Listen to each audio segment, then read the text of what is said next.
Hey everyone, welcome back. It's Rob with Perfect Spiral Capital. Today we're going to dig into a topic that is somewhat near and dear to my heart, but today we're going to talk about legacy, and we're going to talk about the concepts around it and how we can potentially leave a legacy that really matters. We'll discuss some of the areas to concentrate on, as well as some of the potential watchouts that exist in creating that legacy.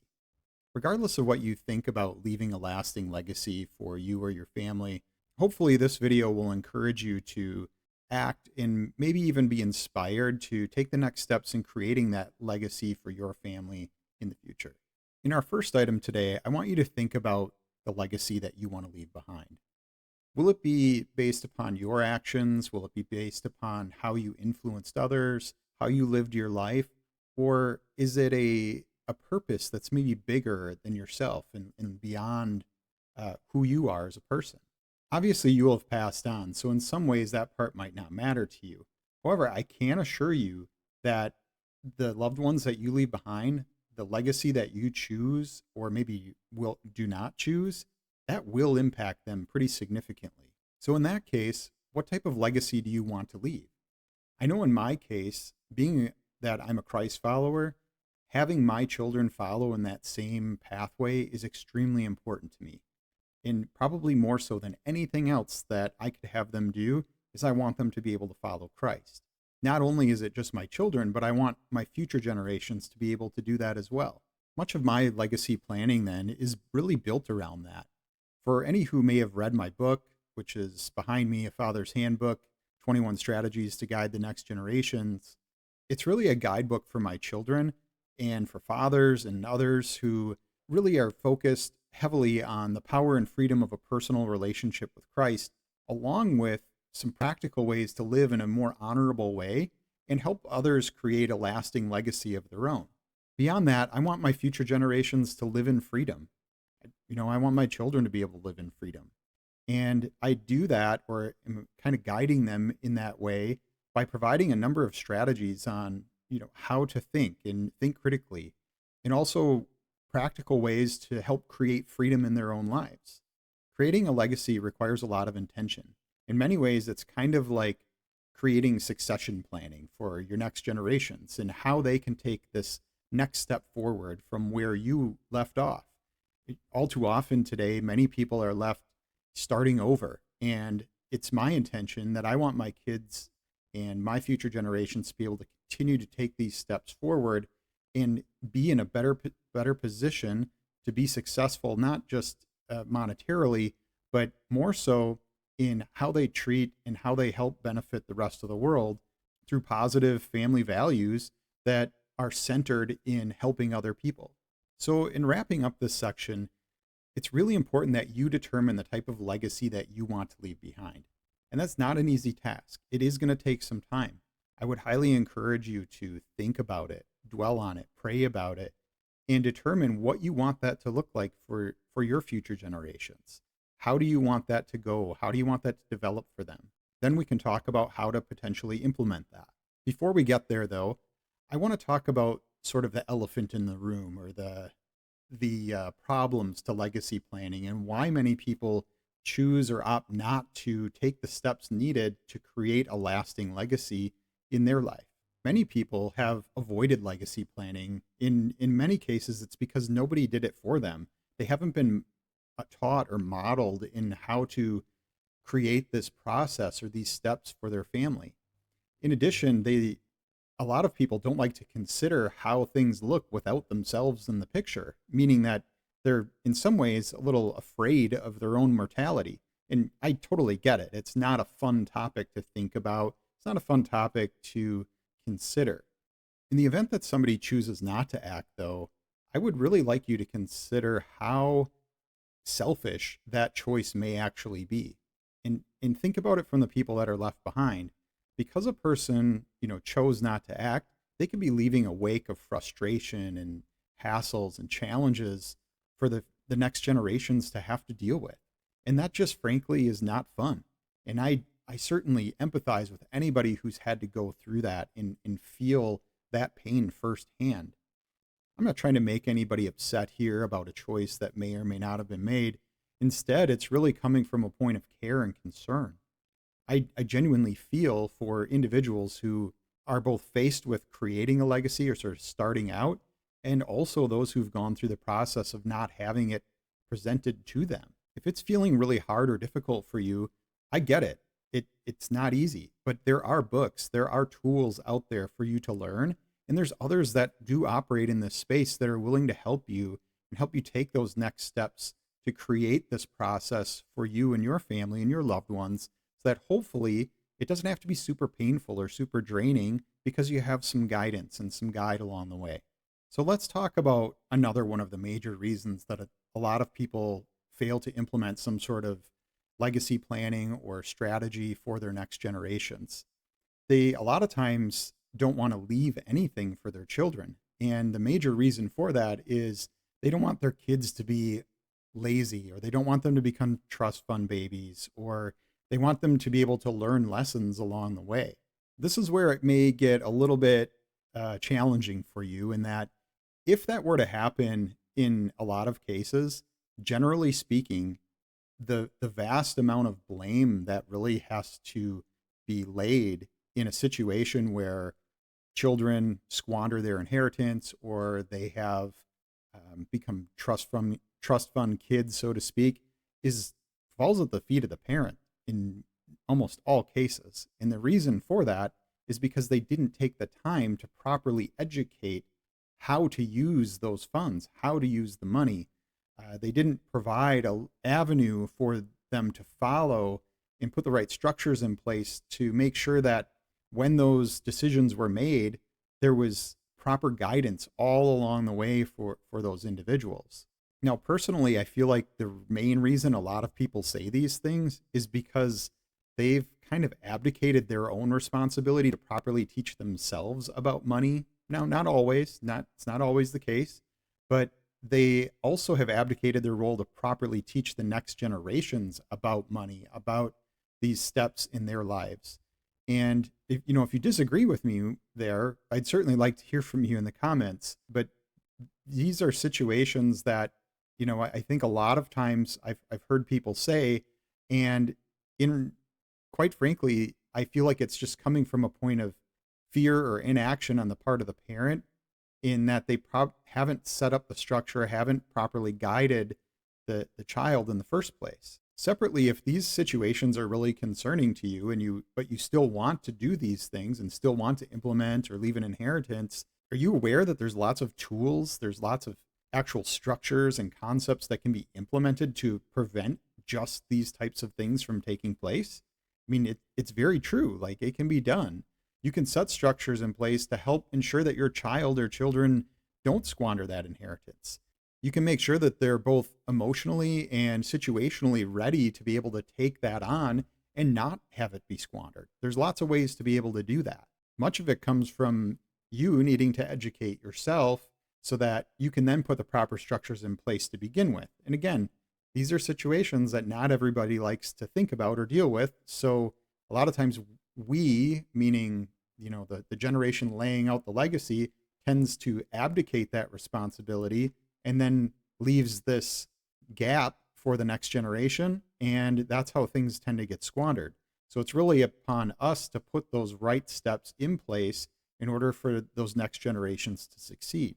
Another thing that I think is really disappointing is that I've heard some people say, well, I guess they'll just have to figure it out. I just had to figure it out.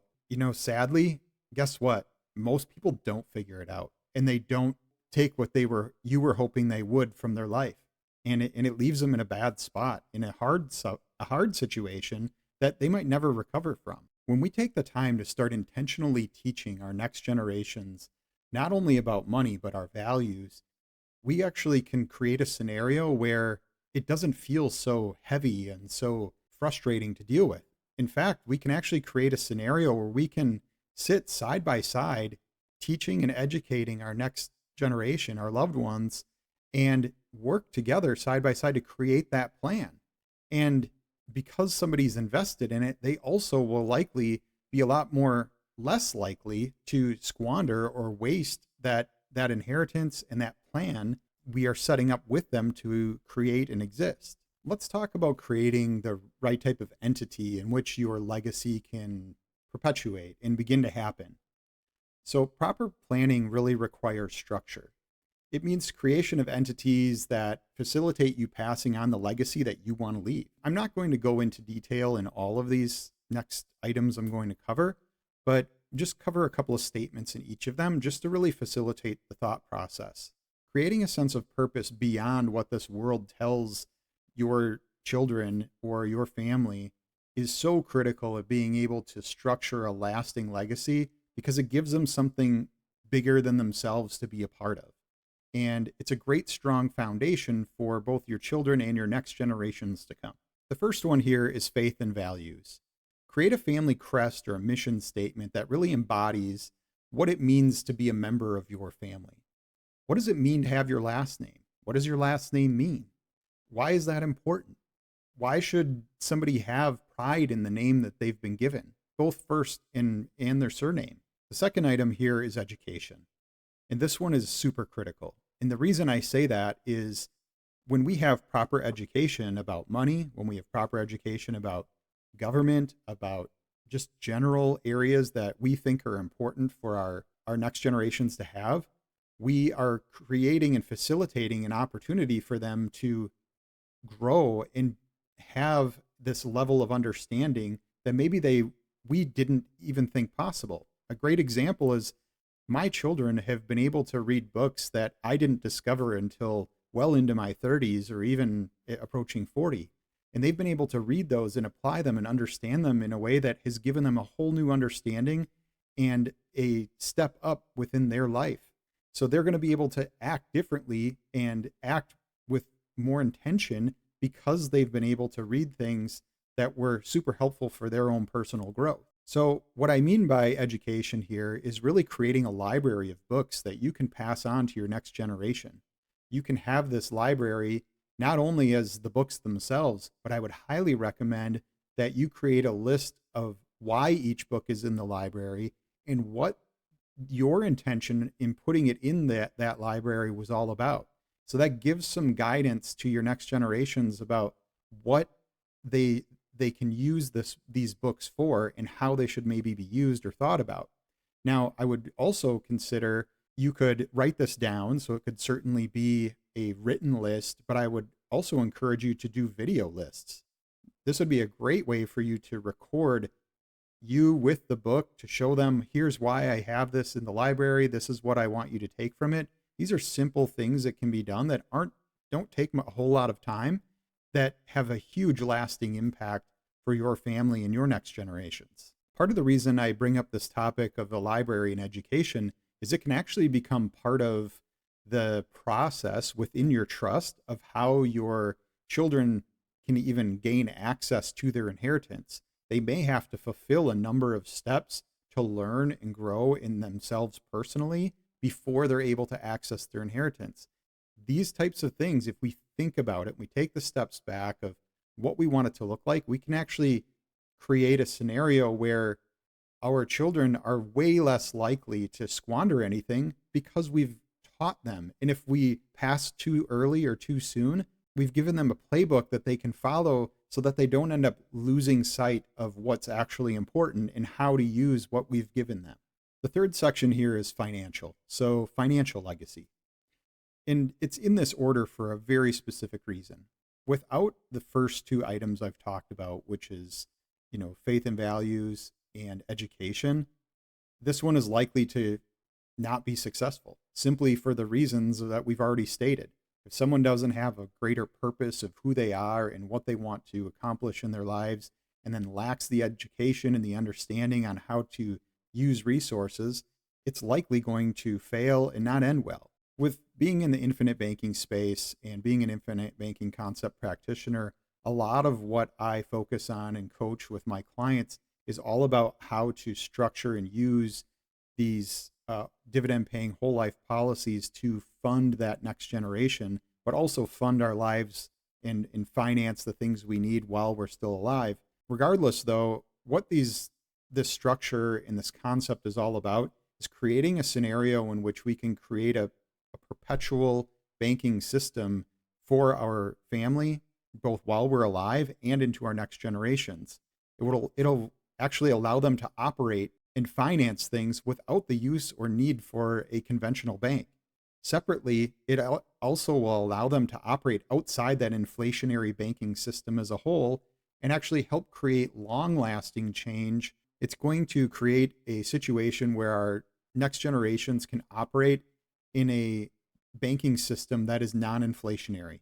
And that's a great place to be. It creates a lot of financial freedom for those individuals in their lifetimes. So in wrapping up this general section, I just want to reiterate that the key basics to a legacy really start around the faith and values. Then they include education, and then lastly financial.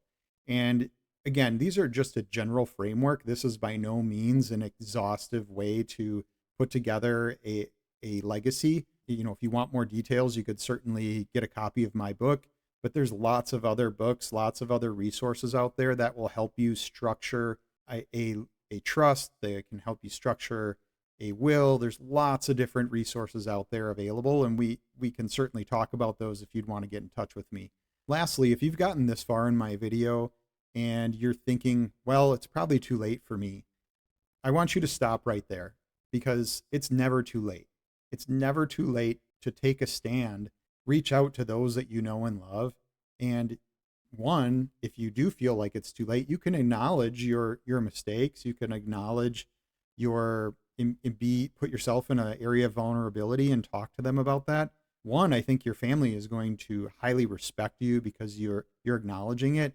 But two, then it gives you an opportunity to actually act, and it gives you an opportunity to actually do something and put what you can into place while you're still alive. It's never too late to start being intentional with the people that you love. You can start to take steps to be intentional with your children, and hopefully, and maybe even especially your grandchildren if you have grandchildren. There's so many opportunities in which we can live in an intentional manner that help us create that lasting legacy that we want to see.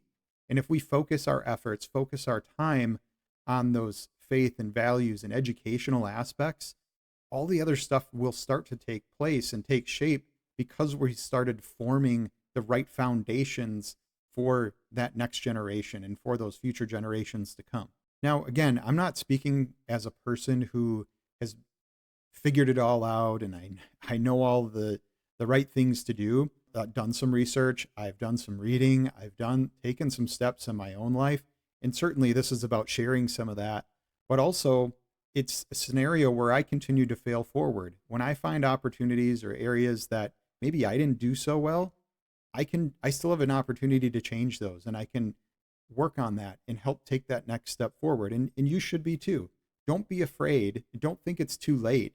Start failing forward today. Start taking those steps to live intentionally, really create a scenario where you are building up the faith in your family and creating an opportunity for strong finance and leaving a lasting legacy that matters. If this video inspired you, challenged you, or maybe even angered you, let me know. I'd love to hear from you, whether that's in the comments or feel free to contact me at some of the information in the show notes. I'd love to have a conversation with you about it. In any case, I hope that you begin to start your legacy if you haven't already, or if you have, kudos to you and continue the process. That being said, have a wonderful day, and we'll talk again soon.